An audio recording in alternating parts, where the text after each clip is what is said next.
تمہاری خوشامد کریں. جتنا طاقتور سے طاقتور کوئی شخص ہے کسی بھی ادارے میں، میں آج ان کو پیغام دینا چاہتا ہوں کہ دل کے کانوں سے سن لو کہ ہم نے کسی طاقتور کے رعب کو تسلیم نہیں کیا.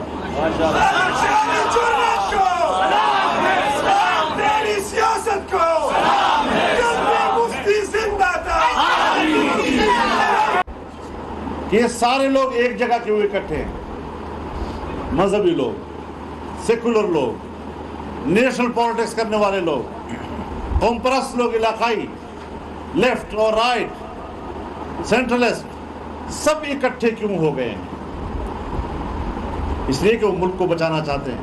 ان کو پتا ہے کہ ایک ملک دشمن عنصر پاکستان میں بیرونی فنڈنگ کے ذریعے، بیرونی سپورٹ کے ذریعے داخل ہو چکا ہے اور وہ ملک کو کھوکھلا کر رہا ہے، اور اداروں کے لوگ ان سے وابستہ ہیں.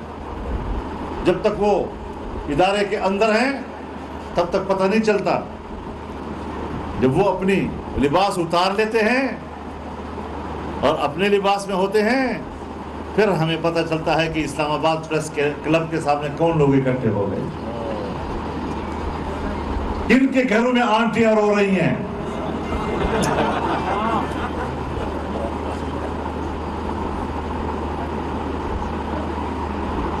دیکھل کو میدان ہو گو رہے وہ کور کے بے بیان حکومت منہ مدروگو نہ کہی.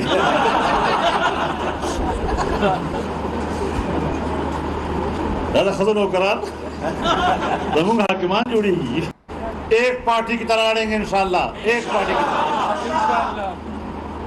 کوئی یہ فرق نہ کریں، ملک ہے تو پھر ہم سب ہیں.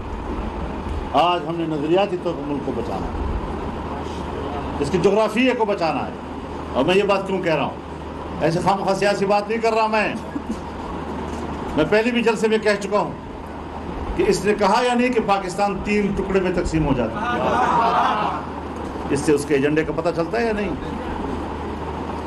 کشمیر کے بارے میں کہا تھا کہ 3 حصوں میں تقسیم ہوگا، تو اپنی حکومت میں کر دیا یا نہیں کر دیا؟ ہمیں امانت سکھاتے ہو، ہمیں دیانت سکھاتے ہو، اور کشمیر کی پوری اسمبلی ایک آدمی نے پیسے سے خرید لی ہے. ایک آدمی پوری اسمبلی کو. شاید آج غلام علی جانتا ہوں. یہ سیاست ہے، یہ جمہوریت ہے. ملک کا آئین ہے، آئین کو اس کے معنی ہم نے پہنانے ہیں. آئین ہے، معنی نہیں ہے. اور میرے محترم دوستو، ہم ڈر رہے ہیں اس بات سے کہ اگر یہ تہذیب چل رہی ہے، اگر یہ نظریہ فروغ پا رہا ہے، تو پھر پاکستان کی نظریاتی شناخت ہم ختم کر دیں. پاکستان کی نظریاتی شناخت کو ہم نے زندہ رکھنا ہے، آئین کو زندہ رکھنا ہے. آئین کو زندہ رکھیں گے تو ادارے موجود ہوں گے. اگر ادارے آئین کو مانتے ہی نہیں ہیں تو پھر کیا کریں گے؟ تو پشاور والوں آپ سے بھی کہنا چاہتا ہوں، یہاں پشاور میں بھی تھوڑا پرابلم ہے، اس کو بھی آپ لوگوں نے ٹھیک کرنا ہے. یعنی آپ بتائیں، آئین ہمارے بلدیاتی اداروں کی بات کرتا ہے، بلدیاتی اداروں کی اختیارات کی بات کرتا ہے، لیکن اس صوبے میں جب وہ شکست کھا گئے ہیں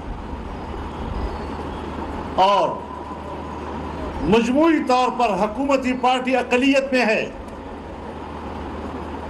مجموعی طور پر اقلیت میں ہے، جمعیت کے ساتھ برابر ہے، سارے مل کے پھر ان کے مقابلے میں یہ اقلیت میں ہے، اور قانون بنایا جا رہا ہے کہ ان کو کوئی اختیار نہیں ہے لوگوں کی خدمت کرنے کا، سارے فنڈ ان پر بند کر دو. تو پھر آپ کو میدان میں نکلنا ہوگا. پھر آپ یہ بات سن لیں کہ یہ ہاتھ جوڑ کر درخواستیں دے کر عدالتوں کو منت سماجت کر کے آپ یہ حق حاصل نہیں کر سکیں گے. آپ عوام کے نمائندے ہیں، عوام کو لے کر میدان میں آئے اور ان کے گریبان میں ہاتھ ڈال دیں. یہ ہوتے کون ہے آپ کو اختیار سلب کرنے والے؟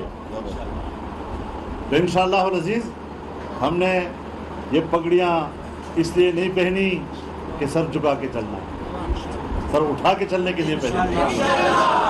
اور جنہوں نے حضرت مولانا فضل الرحمان سے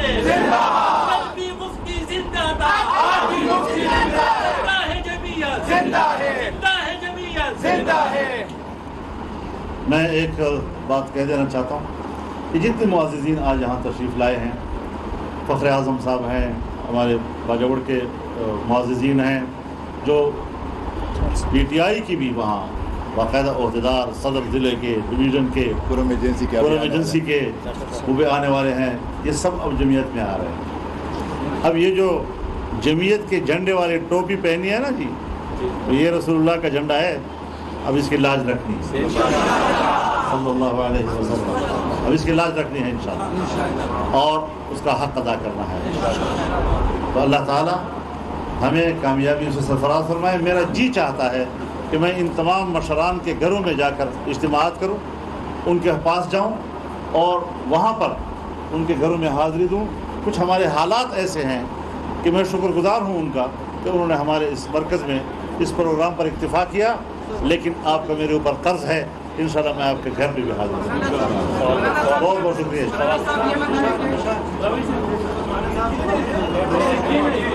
آرام سے بیٹھے. لائک کریں اور بیل دبائیں تاکہ کوئی خبر رہ نہ جائے.